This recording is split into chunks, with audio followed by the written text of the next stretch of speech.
I would explain how, for example, deindustrialization and the opening and liberating of markets and privatizations are related to not only the rise of neoliberalism, but I could explain also why the present crisis developed out of the same developments.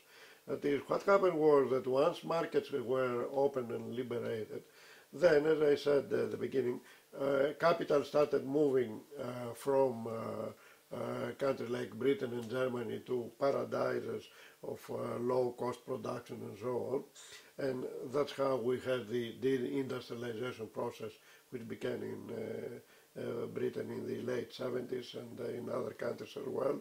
Particularly in Britain, however, because Britain and America relied much more on financial capital and financial markets in order to promote the growth rather than manufacturing, whereas, for example, Germany did the opposite. That is, they tried to keep as much as possible of their manufacturing base and not rely so much on finance capital. And that's why the crisis began in the United States, not accidental, and that's why Britain suffers to almost a similar extent, or perhaps maybe even more, than the United States, because they put all their eggs in the basket of financial capital and financial speculation, and now they pay the price. So the result, however, of this rise of neoliberalism was not just that we had the deindustrialization phenomenon in several countries in the West.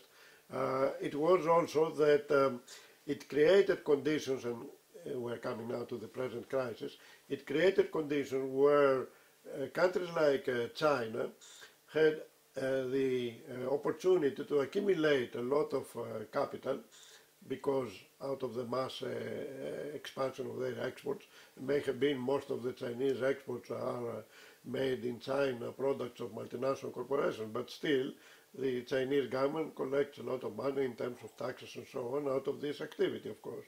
And therefore they have collected lots of money which was available for speculation, and therefore this is how the crisis started, the present crisis, in the sense that instead of the Chinese leadership to spend this money to expand the welfare state, which is in a mess now after they dismantled it once they started the integration into the capitalist economy.